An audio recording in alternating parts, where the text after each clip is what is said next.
Dan, I just saw that order come through. Hey, it looks like some customers are getting distributor pricing, so that's pretty urgent. Give me a call. Bye.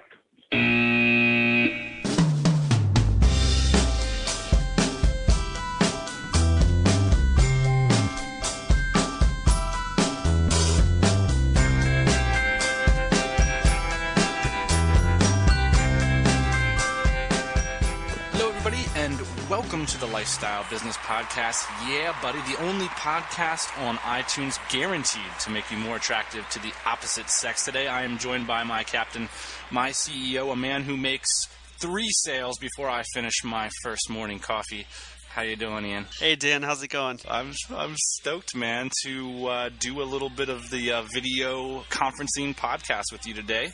We've got a lot to cover. At the end of the episode, I'm going to be sharing my best Twitter optimization tricks. You're going to be sharing how you can basically hack your transportation and not lose money on your next automobile purchase. But first, we've got a lot of comments and shouts on the blog, so I'm going to click over here and pull up a couple things people have been saying to us. Josh Crocker wrote that episode 32 was amazing, and now he's hooked. And so I'm hoping that we can inspire a little bit more addiction out there. Thanks for that, Josh. Nice comment. Dan from Voyagner. I think it's Voyagner. I've been reading his blog for quite a long time. It's a nice travel blog. We'll link up to that. He said the last 2 podcasts have been exceptional. Ian, did you read that comment? Exceptional. Yeah, I agree with him. Totally agree with him. Tony Ruiz and I are working on a drinking game to go along with the podcast because, of course, the podcast does sound better when accompanied with a fresh brew. Tony Ruiz from Venture Mix. Thank you, sir. Jeff wrote me an email, listener Jeff, and I won't expose the websites of people who send us emails. If you want the website call out, just mention that in your emails. He basically wrote in just to go a total scourge against your advice to go with Dell laptops, and I couldn't agree more. Get with the times. Once you go Mac, you'll never go back, man. So Jeff's just saying, look, these Dell guys, they're nothing like Ian was saying. They're awful. I did work on a MacBook Pro this weekend. You did? Yeah, I got to confess that. I worked on a MacBook Pro this weekend. And what do you think? Yeah, I like it. It's nice. You know, it's nice. One of the things I forgot is, why didn't I go with a Mac 2 years ago? And I was actually worried about compatibility issues, and I was worried about, I was in an office setting and everybody else was on Windows and how that would play out. 2 years ago, things were a little bit different. I believe that now we're at a point where it's pretty seamless. I mean, you're not going to have any issues unless you have a real specific focused issue that you know about in particular. But just for general use, I think we're kind of over that hurdle now. There's really no compatibility issues left. And so, taking Ian's advice and going with a Dell is really risky. And so I would reconsider that stuff. It's risky, but as a Dell user at the cafe, I mean, I look like the cool guy because I'm not doing what everybody else is doing. Fair enough. You don't have that hipster appeal.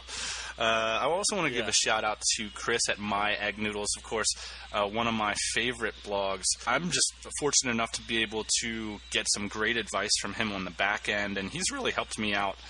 He's such a rock star when it comes to web-based businesses. He's in such competitive niches that he doesn't blog too openly about it, but I'm really thankful that he was able to help us out with some of our businesses this week. So thank you, Chris. He's got a really cool website, too. Yeah, myeggnoodles.com. He actually put up some really great posts last week, and we'll link to those as well. Some comments on the blog. A guest post said they want us to remove the cheesy sound effects. What's up with that? Not going to happen, no. Not going to happen. Having too much fun with those cheesy sound effects. Jordan writes to say that he's listening to the podcast from the beach in Barcelona. How baller is it? The beach in Barcelona, that's baller. Well, anyway, that might be the coolest comment of the week. Steve writes in to recommend Tim Ferriss's recent post about create your real-world MBA. We'll link to that. That's a great point. Rob from Rob Burns' Brain. I actually know Rob from San Diego is listening to the podcast now, so we're poisoning Rob Burns' brain. I'm proud to say. Eric writes in and says, I have to agree with Dan. He's absolutely correct about MacBook Pros. Ian's advice was crap. Blah, blah, blah, blah, blah, Joel blah. Runyon writes to say he totally agrees with Dan. Dan couldn't be more right. And he thanks us for the drum roll. So Joel is the inspiration for the drum roll. Let's give it a little drum roll. Boom! Yes. Love it. Tony Ruiz writes in again to say, Dan, you are so right. Ian couldn't be more wrong about his suggestion to go with the Dell. Man, Nate. Thanks, Tony. I'll think about you around the holidays. Nate from The Way You Wander writes in to point out a really cool niche site, parrotsecrets.com. You got to check this out. Making over $400,000 per year in a small niche selling information products. That shit is baller. I love it. I love to hear about sites like that. Yeah, Nate, thanks for pointing that out. I think that's a really, really awesome website to point to, because it's such a good example, just pulling out some insider information and just killing it, because nobody cares about parrots. Well, very few people care about parrots, but it turns out that you can make some decent money caring about parrots. So, all you guys out there that think you don't have a good idea, somebody out there cares about rats or parrots, or I don't know, but great website. Alan Perlman from the 9 to 5 Alternative. He's got a cool website. You guys should check that out. We'll link you to some of his cool posts. He's talking about how he loves that 3 to 5 hours is now considered casual computer usage, and I think that's pretty funny. He's been rocking the MacBook community, and he thinks that I couldn't be more right and you couldn't be more wrong. David Crandall writes out, man, I think David is he's palping a little bit now because we called him out as the biggest podcast listener success story. And so now he's on the hook, our reputation. Yeah, totally. So we're just going to be just giving him like a weekly phone call, like, what's up, David? How you doing, David? So that's cool. Anyway, thanks so much for all the comments. I love comments, man. They're sweet. And we're trying to do a little bit more putting resources on the blog as well. So if you go to the blog, you can see the kind of things that we're talking about. You can get direct links. When we mention someone's blog, we're going to try to link to our favorite posts to their blog so that you can just get engaged right away and start seeing who's inspiring us as well and the people in the community that are listening. We do a lot of chit-chatting, and that's why we're doing this, to network with other people that are into the same stuff. So before we get to meat and potatoes, give me a little bit of update on what you're doing this week. What's new in the life and times of Ian? We've got a couple really exciting things going on.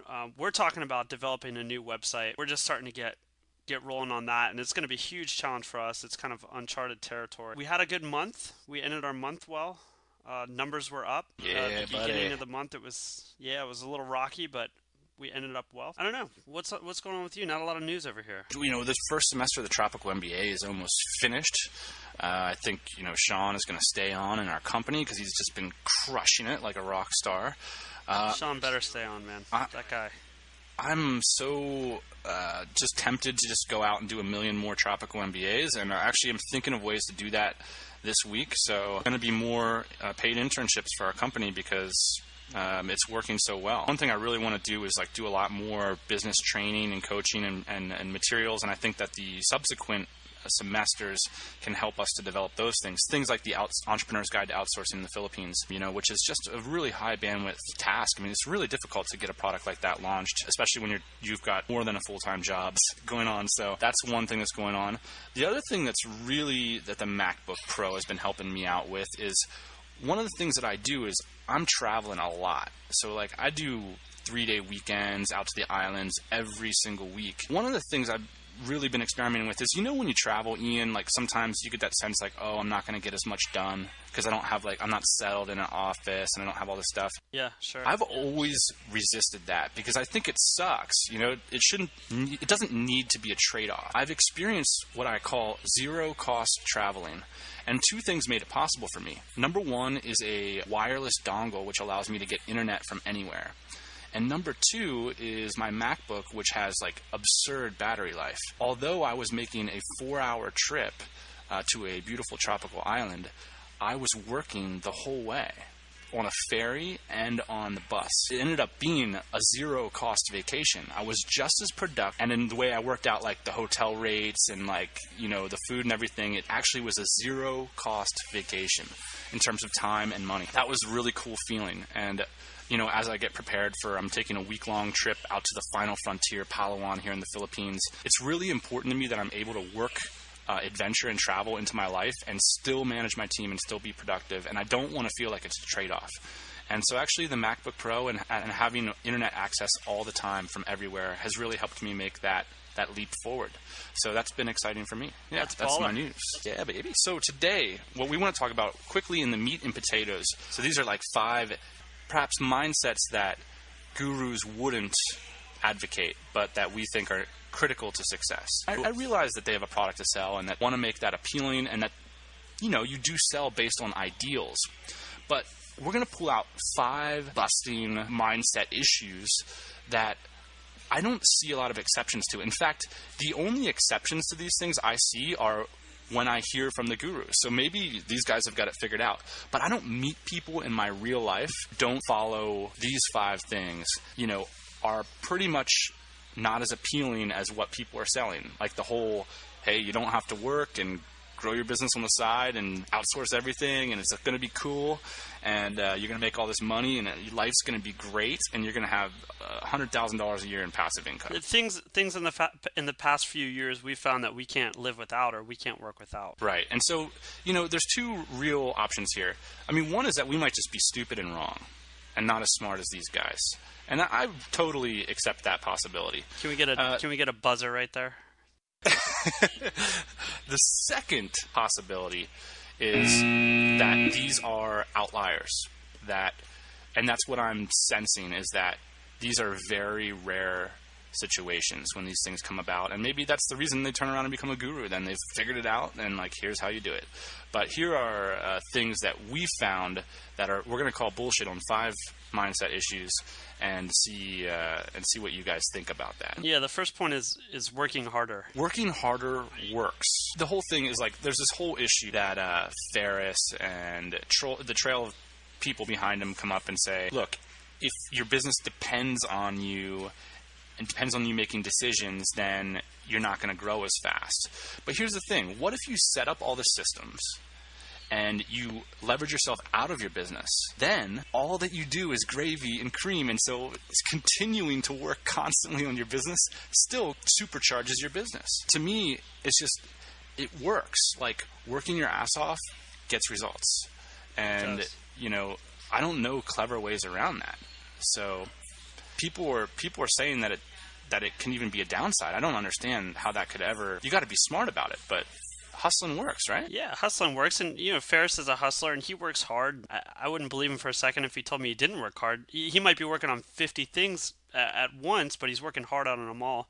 You know, I saw a good friend from LA this weekend, and I live down in San Diego most of the time. I cited one reason for she asked me why I didn't live in LA, because it's a pretty natural question, I think, because there's so much going on in LA, and it's a cool place for entrepreneurs and business guys that like to kind of hang out.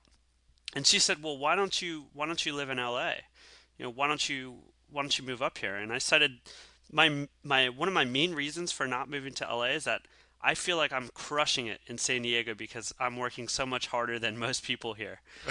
Because you got to understand, right? San Diego's kind of like a vacation town. People not moving as fast, and so I just feel like I'm on the skywalk at the airport and everybody else is walking. So I feel like in LA everybody's got a dream. So this brings us to our next point of things that we're seeing in people that are having success, and this is a big one.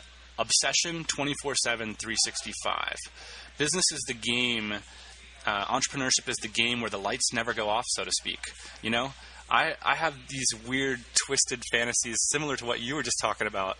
Like on the 4th of July, I was working, and I made a note to myself actually, because I was like, no one else is working right now. Everybody else is eating hot dogs, drinking beer with their families, and I'm pounding it out. And I'm thinking about that and with like a maniacal mindset. Like, I'm getting a leg up on my competition right now. Yeah, and that's totally. That's the game, man. That's the fun of it. That's the 24/7, 365. Gurus will tell you, you know, like, it doesn't need to be like that, and you can have this nice life if you have a business or whatever. But the people that I see that are really having these successful businesses, maybe we're nervously clutching our beers at that 4th of July picnic thinking, man, how much money could I be making if I just put this thing down and got back to it? You're obsessed 24/7, aren't you? I'm totally obsessed. In fact, yeah, I'm probably one of the most obsessed people I know. But it's bringing great things to us, and I think that's the reason why I'm so obsessed, is because so much cool stuff is happening from this. Let's go move on to the third one. Outsourcing your business is really tough. Unless you're like way smarter than me and have this shit figured out. I have lost thousands for both out of my own pocket and out of our collective pocket, I've found it to be extraordinarily challenging. The rewards are big, but you can't just like dump stuff to an outsourced team and like start making money. It's got to be the right kind of outsourcing too. It's got to be the right. You got to set your business up to know that you want to outsource it, right? This doesn't work. In some ways, like hiring employees is easier than like doing an outsourced thing, because at least then you can have that like really high bandwidth like next to them all day long, and you're thinking about it, you know, in terms of like they're really expensive and you're really working to get your investment out of them. You know, outsourcing is in some ways a little less risk, but there's a lot of opportunity costs there if you don't take advantage of outsourcing. And I think a lot of people, you know, have positioned outsourcing as a relatively easy thing to get done. And it's not, in my experience, that people have done it super easily. There are exceptions, and the exceptions are, you know, basic kind of stuff, like copywriting, for example. You know, you can pop over to Odesk and get copywriting done lickety-split. And so, in my experience, man, outsourcing is tough. It's tough. And if you want to learn about outsourcing, I got a whole blog about it, man. That's how tough it is. I had to start a whole new blog. Actually, I don't write that blog. So if you guys want to get an example of, you know, how you can outsource a whole blog, go check out outsourcetothephilippines.com, man. I don't even go there anymore, except there's 3 new posts a week. Balla. All right, let's talk about the fourth point.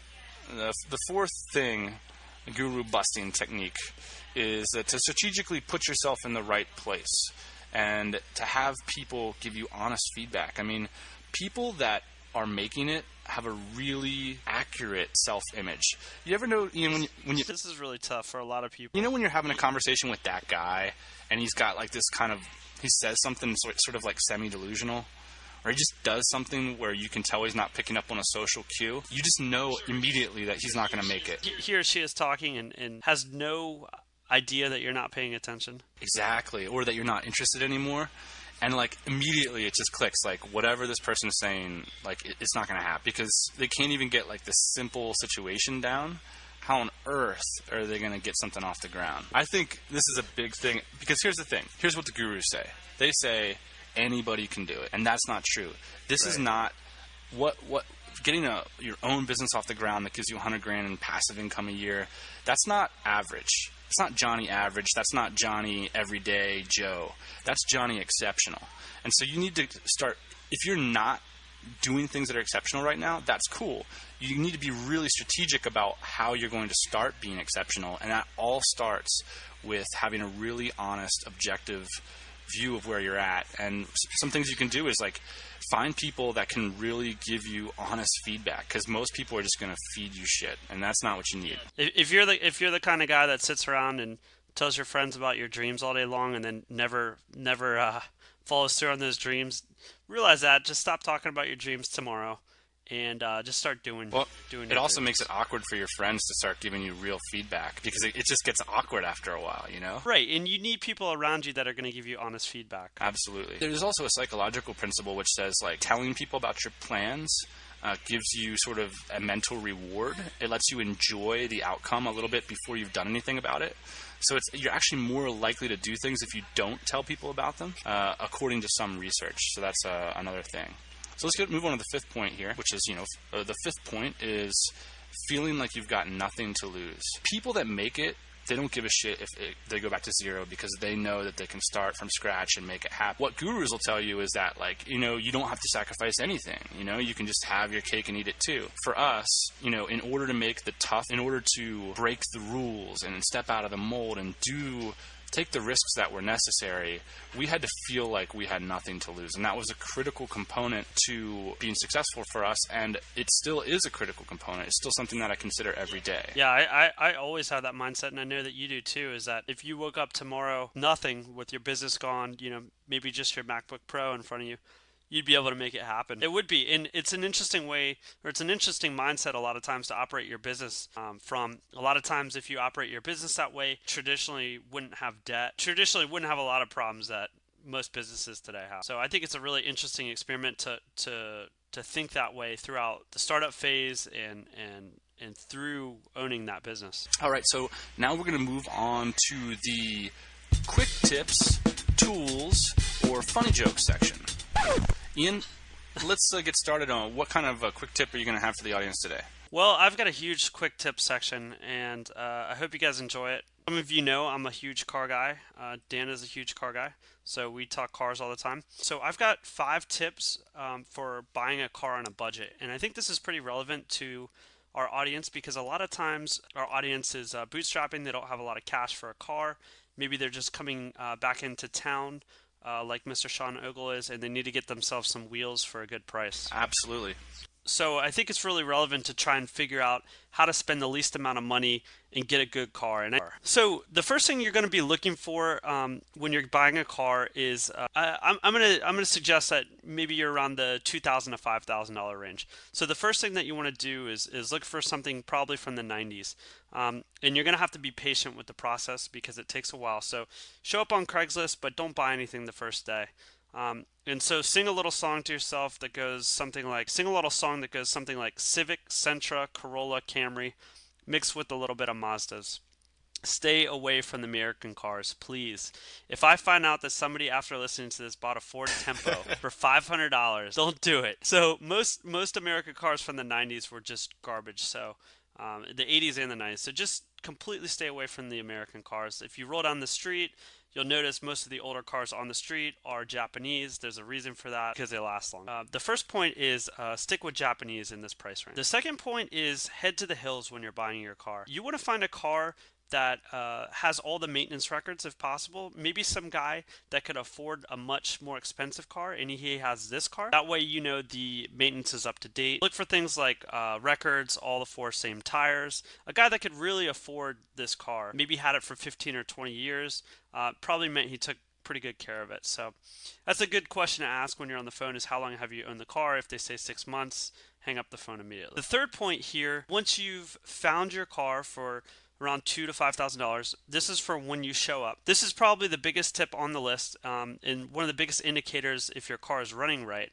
First thing, see if the car is cold. If it is, great.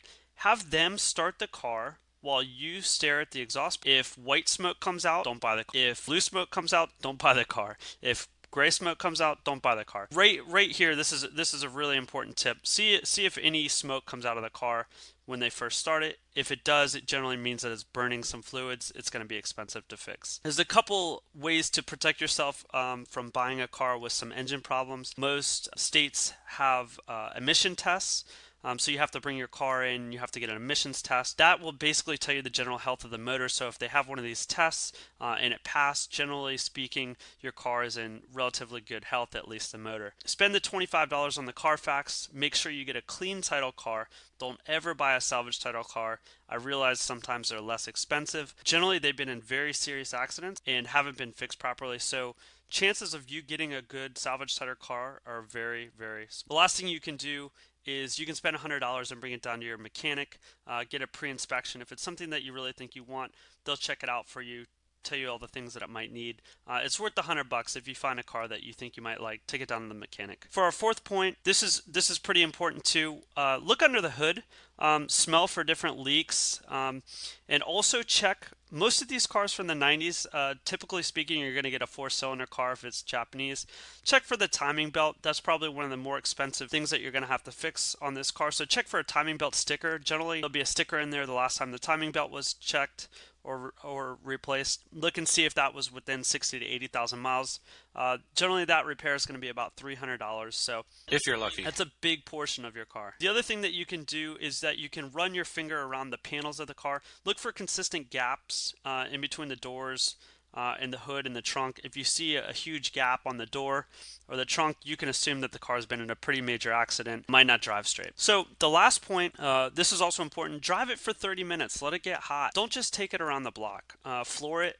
Let it cool down, watch the gauges, sniff under the hood, really run it through its paces. You know, a lot of times a car will get hot and different things will start to happen. It starts to shift funny, it starts to vibrate. So you really want to take it out on the highway, take the time to run it through its paces and make sure that it's acting properly. And so those are the 5 points on trying to buy a car within around $2,000 to $5,000. I think that this is a good price range to look for, especially in a Japanese car. And a lot of times you can find really, really good cars for this price range. It's important to find it for this price a lot of times because you're going to end up spending a few $100s a year on maintenance.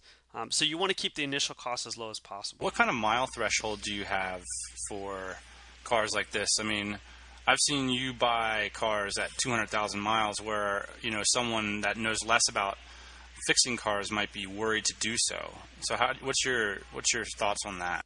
Generally, I mean, cars are lasting a lot longer than they used to. It really depends on the maintenance records, but in between 100 and anywhere between 100 and 150, with most of these Corollas and Civics, you don't have to worry too much, especially if it's been properly maintained. A Civic should run to 200,000 miles. So if you are spending if you are spending $2,000, I think 150,000 miles is okay. I wouldn't spend $5,000 on a car with 200,000 miles, though, especially with the original engine. So if people have further questions about a car that they're going to buy, they can send you an email, yeah, and you'll provide your services for free, I'm assuming. Yeah, absolutely. I love this stuff. And hopefully on one of the next tips for those listeners out there that are interested, maybe we'll talk about collector's cars or how to protect your investment in a car. But this is specifically aimed at people looking to get back into the car game, or maybe first-time car at a very low price. Yeah, and it's legit. I mean, last time I moved to San Diego, Ian helped me to get a $350 car I only spent a couple $100 on maintenance on the thing, and I basically got to drive for free. So that was pretty sweet. So it's totally legit stuff. Yeah, there's a lot of ways to hack this car situation. So don't feel like you're going to get taken advantage of. There's a lot of good information out there. The one video that I want to point people to, and this is an awesome video. Go to YouTube and type in "how to buy a used car." Real good tips. This is by David's Farm. It's I love David's Farm. It's by kind of a redneck guy, but he points out some really good things on how to buy a used car. So check that out. Awesome. Hey, I was going to go over my quick tips about how to use Twitter to blow up your blog traffic, but I'm going to put that off until the next episode because it's just we're running over time here. Yeah, we got to get on to it. But that was awesome. I love the car stuff. I don't know. I know it's kind of a bit of a non sequitur, but at least in the United States, everybody has to have a car. And not being a dummy about dumping all your money into depreciating assets is important. So I really like that advice. Absolutely. Hey, well, I got to get moving, man, because I got to go make some money. Yeah. Sounds good. All right, everybody. Thanks for listening. We'll catch you next week. Same bat time, same bat channel. Adios. Hey, everybody. Thanks for listening. Don't be shy. We've got a mailing list. LifestyleBusinessPodcast.com. Go there, get yourself signed up, and we'll keep you up to date on everything